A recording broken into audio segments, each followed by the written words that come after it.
Bonjour et bienvenue dans cette vidéo. Découvrez le secret pour débloquer votre plein potentiel et vivre une vie de victoire. Dans ce message inspirant, nous allons explorer comment nos pensées peuvent limiter notre potentiel et comment nous pouvons changer notre façon de penser pour atteindre la réussite. Préparez-vous à découvrir la puissance de vos pensées et à apprendre comment les utiliser pour créer la vie que vous avez toujours rêvé. Mais bien avant, si c'est pour votre première fois, veuillez vous abonner afin de ne rien rater de nos publications. Souvent, nous nous limitons nous-mêmes sans même le savoir. Nous pensons que l'obstacle est trop grand, que nous ne guérirons jamais, que ce virus, cette maladie va avoir raison de nous. Nous nous demandons pourquoi nous n'avons pas de force, pourquoi nous n'arrivons pas à aller de l'avant, à faire une percée. C'est parce que nos pensées nous limitent. Nous attirons ce à quoi nous pensons constamment. La Bible dit, « Ce que l'homme pense dans son cœur, il est aussi. » Vous ne pouvez pas penser à la défaite et avoir la victoire. Vous ne pouvez pas penser à la faiblesse et avoir de la force. Vous ne pouvez pas penser à ne pas pouvoir et accomplir vos rêves. Votre vie va suivre vos pensées. Au lieu de réfléchir à des pensées de faiblesse, de défaite, d'incapacité, vous devez commencer à avoir des pensées de puissance. Pensez à ce que Dieu dit de vous, « Cette maladie n'est pas de taille pour moi. Aucun virus ne peut arrêter ma destinée. Ce problème au travail n'est pas la fin de mon histoire. Les forces qui sont pour moi sont plus grandes que les forces qui sont contre moi. » La victoire commence dans notre esprit. Le succès, les percées, les nouveaux niveaux dépendent de notre façon de penser. Mais Joël, cette pandémie me fait peur. Je m'inquiète pour mes finances. Je suis stressé par mes enfants.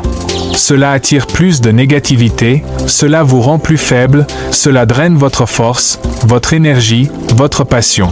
Vous ne serez pas étonné de ce qui va se passer si vous commencez à avoir des pensées puissantes. Aucune arme formée contre moi ne prospérera. Dieu me tient dans la paume de ses mains. Il est le gardien de mon âme. Il m'a rendu intouchable par l'ennemi. Lorsque vous vous attardez sur ces pensées, vous sentez la force monter, le courage, la détermination. Ce n'est pas seulement être positif, c'est votre foi qui est libérée. Des années avant le décès de mon père, Victoria me disait qu'un jour je serais pasteur de l'église. Cela me semblait si loin. Jamais dans mes rêves les plus fous, je n'aurais cru que je parlerais en son nom. Le dernier dimanche de son vivant, je me suis senti si honoré. Je me souviens que la presse avait connecté pour qu'une puce puisse écouter au téléphone. J'étais convaincu que même si j'avais parlé en espagnol, mon père aurait été fier de moi. Il voulait juste que je reste ici, mais je suis monté à Saint-Luc après que nous ayons terminé, et je suis allé dans le hall de l'hôpital. Des infirmières sont venues me voir et m'ont dit, « Joël, on n'a jamais vu un tel éclat sur ton père. Il était si fier. » Applaudissements, il était si fier, bien sûr. Je les remercie pour leur fidélité.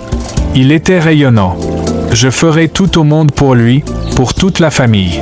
Son rêve était que la famille continue son travail et que nous poursuivions son héritage de compassion et de partage de l'amour, de la miséricorde de Dieu avec cette ville et avec le monde. Lorsque mon père est parti rejoindre le Seigneur et que je me suis proposé comme pasteur de l'église, tout le monde me disait que je ne pourrais pas le faire, que je n'étais pas qualifié, que je n'avais pas la formation nécessaire, que j'étais trop calme. Si j'avais cru ces jugements, j'aurais manqué ma destinée. C'est pourquoi les Écritures nous disent « Faites attention à ce que vous pensez ». Elles nous donnent un avertissement, vos pensées fixent les limites de votre vie. Tous ceux qui me venaient à l'esprit étaient des pensées négatives, effrayantes, imminentes. Je devais faire ce que je vous demande de faire. Je n'ai pas continué à penser à ces pensées parce qu'elles sont apparues. Je ne me suis pas attardé sur elles. Je ne les ai pas crues vraies. Je les ai rejetées et je me suis mis à l'écoute de Dieu. Délibérément, j'ai pensé que je pouvais tout faire par le Christ. Je suis fort dans le Seigneur. J'ai été levé pour un moment comme celui-ci. Merci de m'avoir équipé et habilité. Au moins, des pensées m'ont dit, personne ne l'a écouté, Joël. Tu n'as rien à dire. Au lieu de croire à ces mensonges, je disais, Père, merci que ta faveur me fasse sortir du lot. Dans les Écritures, il y avait un jeune homme nommé Mephibosheth. Il était le petit-fils du roi Saul et le fils de Jonathan, le meilleur ami de David.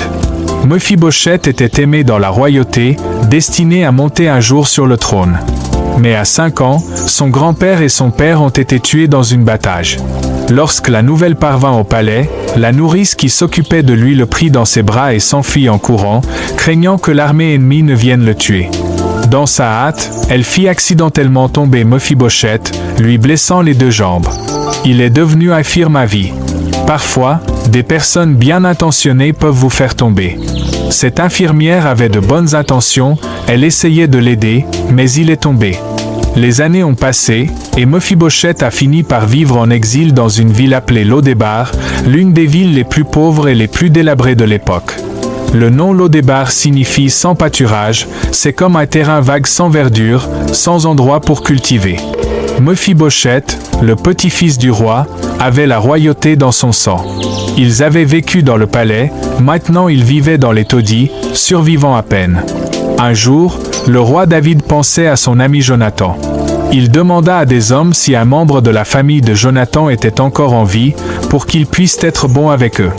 Un ancien serviteur de la maison de Saul dit à David que Mephibosheth était encore en vie.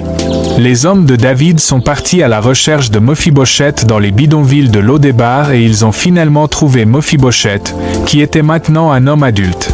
Ils ont dû le transporter jusqu'au palais de David, et je suis sûr que Mephibosheth avait peur que David ne le punisse ou même ne le tue, parce que son grand-père, le roi Saul, avait essayé de tuer David. Mais c'était tout le contraire. David a été incroyablement gentil avec lui. Il lui a dit, « À partir de maintenant, tu vas vivre avec moi dans le palais. Chaque soir, tu vas dîner à ma table. Je vais te rendre toutes les terres qui appartenaient à ton grand-père, le roi Saul. » Mais Mephibosheth était bouleversé. Il ne pouvait pas croire ce qui se passait. Mais la façon dont il a réagi à la bonté de David nous montre pourquoi il vivait à Lodébar toutes ces années. Il a dit à David, « Pourquoi es-tu si gentil avec un chien mort comme moi ?» Remarquez ses pensées faibles et défaitistes, disant qu'il ne mérite pas d'être béni. J'ai eu trop de mauvais coups. Les gens m'ont laissé tomber.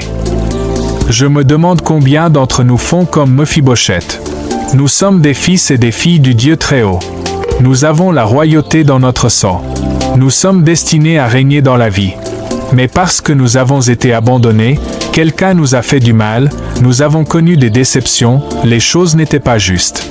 Mais maintenant, nous vivons dans notre Lodébar, en pensant que nous ne méritons pas d'être bénis. Nous pensons que nous sommes des chiens morts, que nous ne sommes pas dignes d'amour et de miséricorde. Bénis, je peux vous encourager. Vous devez vous débarrasser de cette pensée de chien mort. Rien de ce qui vous est arrivé ne doit vous empêcher d'atteindre votre destin. Vous avez peut-être eu des coups durs, mais cela n'a pas arrêté le plan de Dieu pour votre vie. Maintenant, c'est à vous de faire votre part. Arrêtez de penser à dépenser des pensées limitées, défaitistes, indignes. Commencez à avoir des pensées de victoire, d'abondance, de faveur. Redressez vos épaules, tenez votre tête haute et rappelez-vous qui vous êtes et à qui vous appartenez, un enfant du Dieu Très-Haut. Mettez-vous à son diapason. Comme les hommes de David sont allés à la recherche de Mephibosheth à Lodébar, Dieu vous cherche aujourd'hui. Il vous dit, « Je suis sur le point de vous racheter pour les injustices commises. Je suis sur le point d'ouvrir de nouvelles portes, de retourner des situations négatives. » Comme Mephibosheth, vous allez être étonné de la bonté de Dieu. Les proverbes disent, « Faites attention à ce que vous pensez, car vos pensées dirigent votre vie. » Laissez-moi vous demander, vos pensées vous font-elles du bien ou du mal? Avez-vous des pensées de puissance, de victoire, de bien-être, ou avez-vous des pensées de défaite? C'est vous qui choisissez la direction que vous allez prendre dans votre vie. Faites attention à ce que votre esprit pense.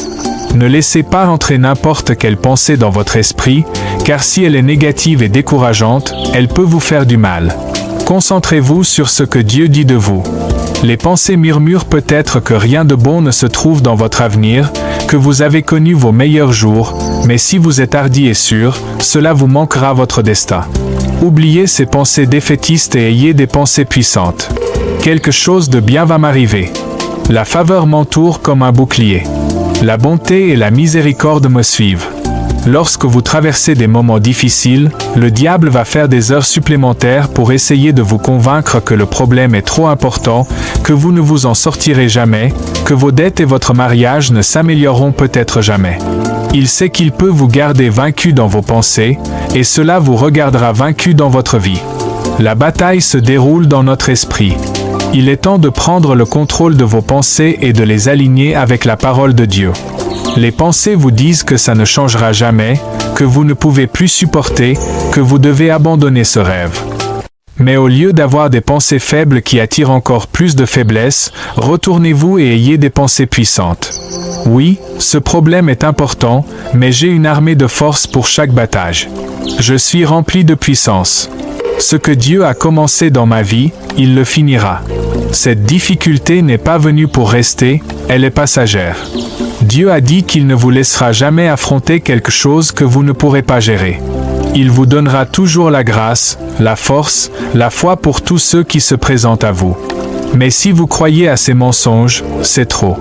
Vous allez vous sentir accablé.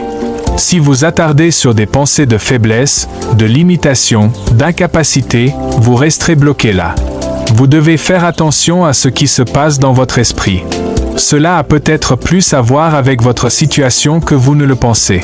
C'est ce qui s'est passé aux Israélites lorsque Moïse envoya 12 hommes pour espionner la terre promise. Après 40 jours, 10 espions sont revenus et ont dit à Moïse, « Nous ne pourrons jamais les vaincre. Ce peuple est énorme, il ressemble à des géants. Nous n'avons aucune chance. » Dieu avait déjà promis la victoire, il leur avait dit que c'était leur terre. Mais remarquez ce qu'ils pensaient des pauvres, des faibles, vaincus, craintifs.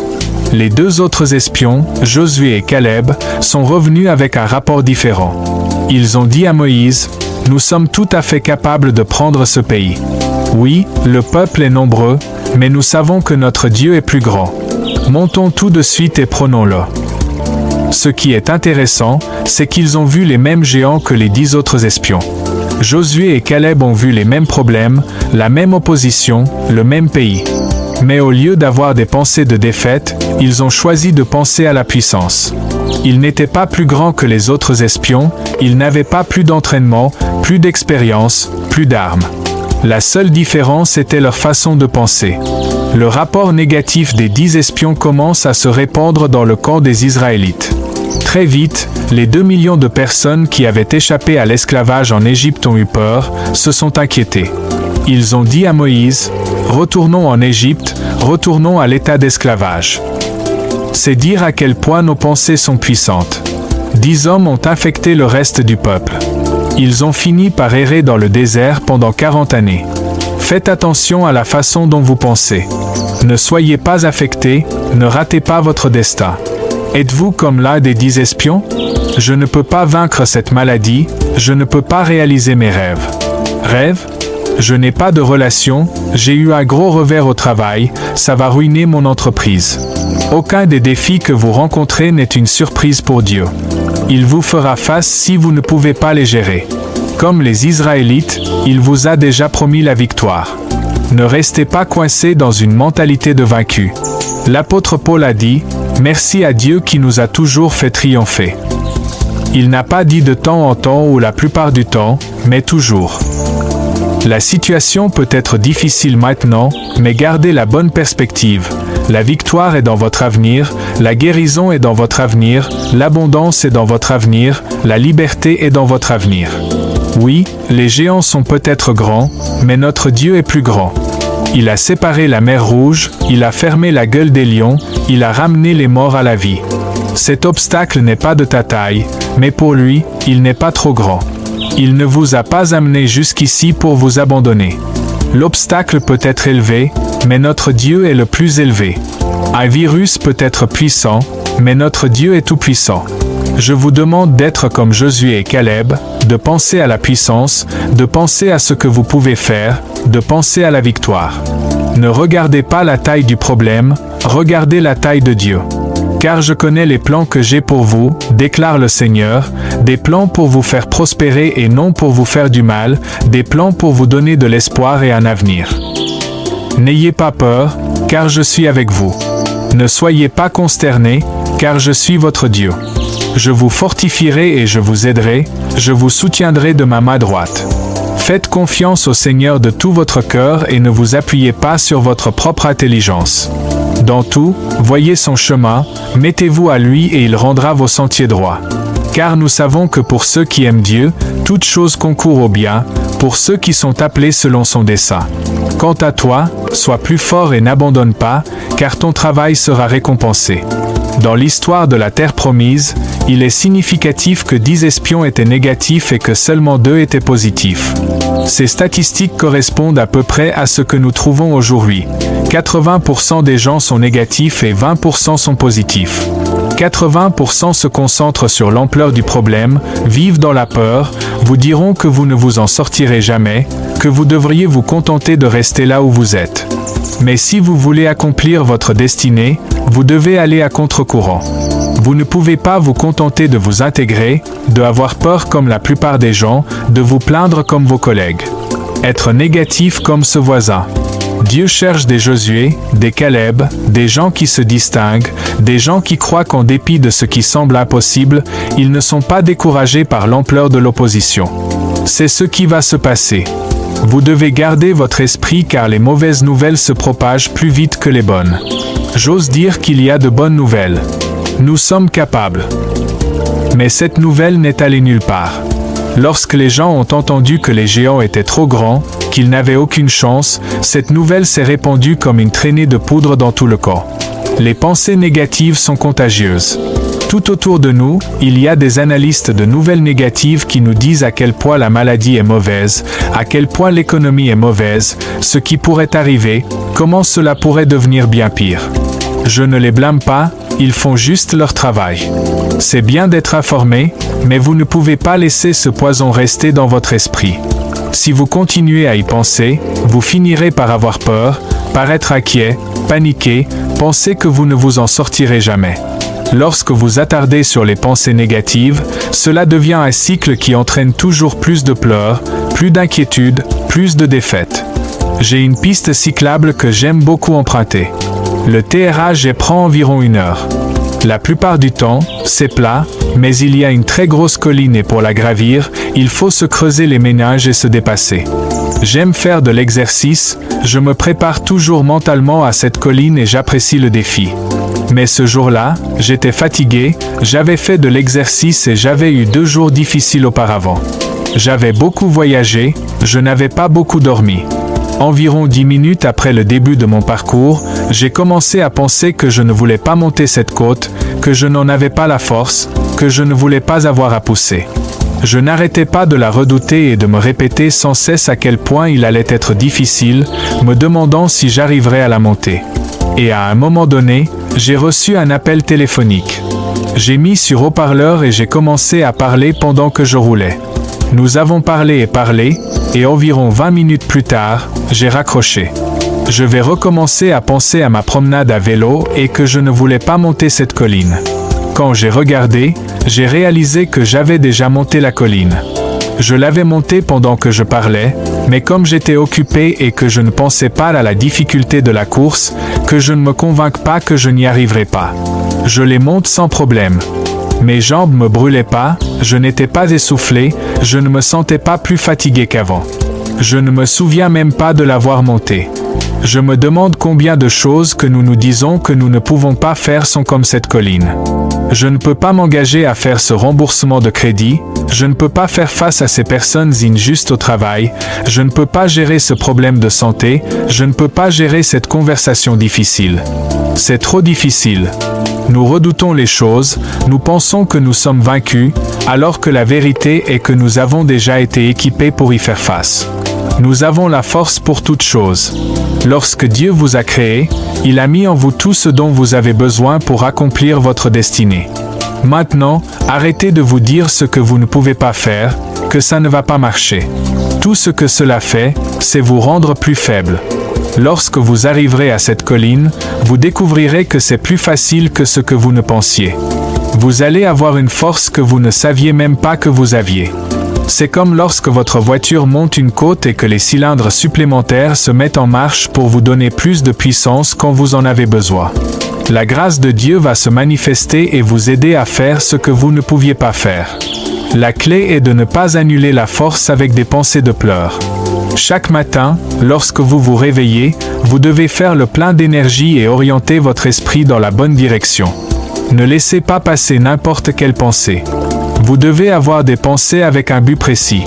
Si vous vous réveillez et que vous pensez à tout ce qui vous passe par la tête, les pensées vous diront que vous avez trop de problèmes, que vous êtes trop fatigué, que vous ne vous en sortirez jamais, que cet obstacle est trop grand, que rien de bon ne va se produire aujourd'hui.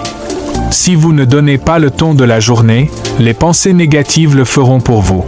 Avant de consulter votre téléphone, avant de lire vos emails, avant de voir le temps qu'il va faire, vous devez avoir des pensées de pouvoir, de victoire, d'abondance et de réussite. Ça va être une bonne journée. Je peux gérer tout ce qui peut se présenter à moi. Je suis fort, je suis confiant, j'ai la faveur de Dieu, les anges veillent sur moi. Je suis enthousiaste à propos de mon avenir. Au début de chaque journée, préparez votre esprit à la victoire, libérez le négatif et remplissez-vous des promesses de Dieu. Quand la paix comme un fleuve suit mon chemin, quand les chagrins roulent comme les vagues de la mer. Quel que soit mon sort, tu m'as appris à dire que tout va bien. Que tout va bien pour mon âme. Les pensées que nous avons peuvent soit nous conduire sur des chemins d'espoir, de joie et de victoire, soit sur des chemins de peur, de découragement et de désespoir. L'une des façons de corriger les cours de nos pensées est de changer nos paroles. David connaissait la puissante combinaison des pensées et de la confession. Il a prié que les méditations de son cœur et les confessions de sa bouche soient agréables à tes yeux. Aujourd'hui, je vous encourage à déclarer et à méditer sur cette confession. Je déclare que Dieu me voit et qu'il a de bons plans pour ma vie. Peu importe les défis qui se présentent à moi, par le Christ, je suis plein de puissance, de force et de détermination. Rien de ce que j'ai affronté ne sera trop lourd pour moi. J'ai la grâce dont j'ai besoin pour aujourd'hui. Je surmonterai chaque obstacle, je survivrai à chaque défi et je sortirai de chaque difficulté meilleure que je n'étais auparavant. Je ne m'inquiéterai pas, je ne douterai pas, je garderai confiance en Dieu, sachant qu'il ne faillira pas. Je déclare que Dieu travaille toutes choses ensemble pour mon bien. Mon avenir est brillant et le sera encore plus. Dieu a de bons plans pour moi. Il n'est pas trop tard pour accomplir ce qu'il a mis dans mon cœur. Je n'ai pas raté ma chance. Dieu a des moments de faveur dans mon avenir. Il me prépare pour la prochaine saison. Je vais donner naissance à tous les rêves qu'il m'a donnés. Je deviendrai tout ce qu'il m'a créé, au nom de Jésus. Mon ami, vous n'avez plus à vivre sous le poids de la culpabilité, du ressentiment, du doute et de l'inquiétude. Vous pouvez vivre une vie de joie, de paix et de victoire. Décidez aujourd'hui de ne plus vous accrocher à l'amertume, aux offenses, aux pensées négatives. Faites de la place pour les bonnes choses que Dieu veut faire en vous et à travers vous. Je choisis de me libérer du négatif. En conclusion, nous avons le pouvoir de choisir nos pensées et nos paroles. Nous pouvons choisir de nous laisser emporter par les pensées négatives et les émotions destructrices, ou nous pouvons décider de nous tourner vers Dieu et de nous laisser guider par sa parole. Nous pouvons choisir de déclarer notre foi et notre confiance en Dieu, même face aux défis et aux obstacles. Nous pouvons choisir de vivre une vie de joie, de paix et de victoire. Que nous soyons encouragés à prendre le contrôle de nos pensées et de nos paroles, et à vivre la vie que Dieu a prévue pour nous. N'oubliez pas de vous abonner à notre chaîne YouTube Celle de la Terre.